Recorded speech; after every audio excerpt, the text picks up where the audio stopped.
bring us to where we are now, to where we are asking for somebody to come in and save us. And they're already here. And if we ask, because of our free will, will you please save us? Well, then we've asked for it. And we've gotten exactly what it is that we deserved, because we didn't take responsibility as a race to fix our own problems and to deal with our own problems. We kept looking outside of ourselves. And, you know, this is why the Andromedans are so strong about us growing up and really taking responsibility for it. Now, how many human beings is the Andromeda Council in contact with on Earth? I remember you saying at one time 4. To my knowledge, they're in contact with 4.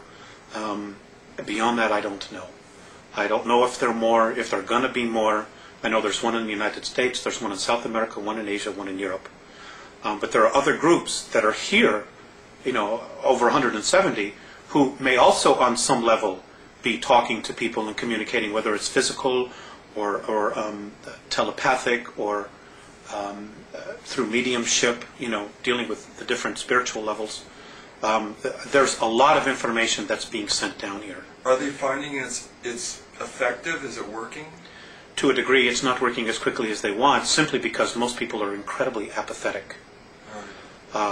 They're stuck in their 9 to 5. I have to make my mortgage payment. My kids got to get to school in the morning, and I don't give a damn about anything else. And unfortunately, that isn't going to work. It isn't going to save you. It isn't going to protect you. There's so much more going on here, you know, and we are just one small part of this whole picture that's going on, and we have to wake up. Period. Now, one of your contacts is a 4-foot 11-inch light blue skinned being called Theseus. That's correct. Please describe his or her personality in detail. Theseus, well, he's very serious. He's very benevolent. He's considered a sage in his world. He's an incredible healer. He has perspectives on things that are just far beyond anyone that I know. He's very direct. He's very humble. He's very soft. He's very direct. And when he moves into a room, like when I've walked with him or walked with the others, when we walk into rooms or different areas of motherships and the ships, energy changes. People, of course, they're very in touch with energy themselves. They instantly turn and they acknowledge him, and they bow. I guess he would be considered an Ishwish, or a Yahweh, an admiral, or I don't want to use the word God. An elder. An elder, you know, of tremendous of wisdom and insight, and they take very seriously what is going on here, and the manipulations, the things that the Greys, the Orions, and the Reptilians are doing here. They're appalled with what's going on here. The other one is Morane. Well, let me get to Morane in a second here. You mentioned directness twice. With that in mind, what was the most memorable interaction you have shared with Theseus? They're all memorable. But I guess the single most, well, there's been 2, one that just occurred. But prior to that, the single most important one was I had just had a contact, and we had spent about an hour or so together, and I was very depressed, very sad. And as I'm leaving the ship, I was crying, and I turned around and I looked at him. And he looked at me and he smiled, and his words were, "The love that you withhold is the pain that you carry." That's been the most memorable one, only because of what that particular statement entails. When we leave our physical form, and you know what many of the Catholicisms teach, you know, you're judged by God. It just simply isn't true. We judge ourselves. And what I read in that statement is that when we cross over, we look at the places in our life where we withheld love, that we maybe didn't give enough. And we judge ourselves on that. So that's been the most profound one for me.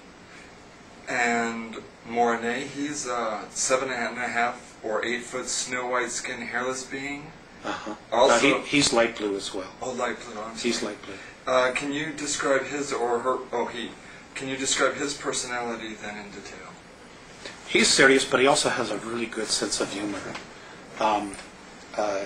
He can snap me out of my depressions very quickly, and he has just a different perspective of looking at things. He also tends to be part of their exploratory team. In other words, when there are times when they need to defend themselves or they're confronted with something, he takes on a military type of role. He's very, very fatherly, big brother. He's also one that he shows more emotion. He'll give you a hug or put his arm around you, and he's just really, really wonderful in that sense. He's more human in that sense. He's not as sterile sometimes as Visayas would appear to be. It's not that they're not loving, but sometimes Morene is a lot more animated. And I can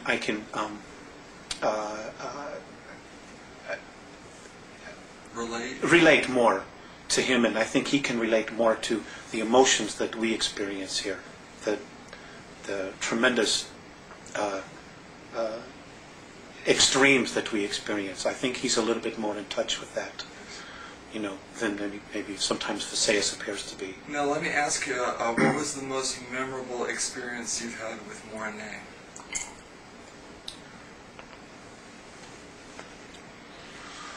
I can't talk about that. I won't talk about that. Okay.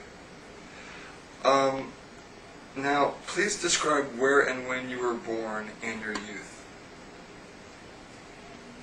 That's not something I want to talk about either. Okay. In detail... Because it's not about me, it's about the information. Okay, that's fine. In detail, please describe your first contact at 8 years of age in 1964. I didn't really know anything about it. I just knew that I supposedly had fallen asleep, and when I woke up it was evening. Everybody had been looking for me, and I wasn't where I was.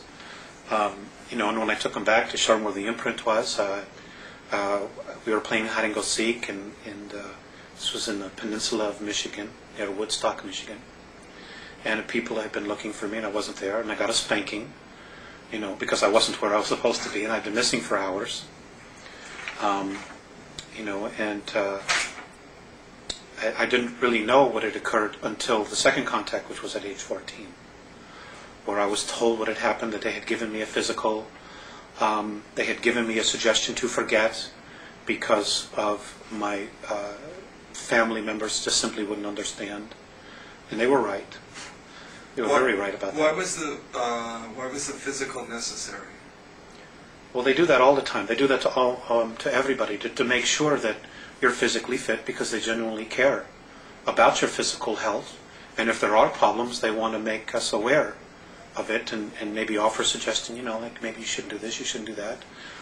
Some people are even experiencing healings. And it's just a genuine caring for, of acknowledging who you are, not only on a physical level, but on a spiritual level. Now, at age 14, what was the nature of that contact? I was taken out of bed, and I woke up and I was on a table in a room, and this was my first introduction to Visayas and Morene, at least conscious introduction.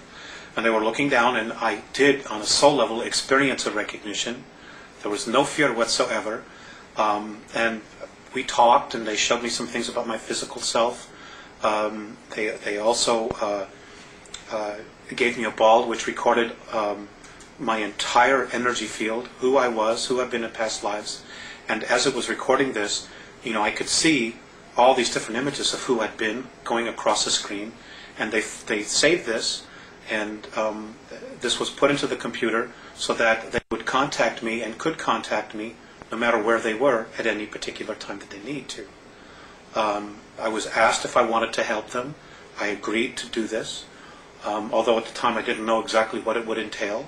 I had, at any time, the choice to say no more, but it's been an incredible experience for me. Alex, I presume then, if you had soul recognition of them, that you had had previous incarnations with them.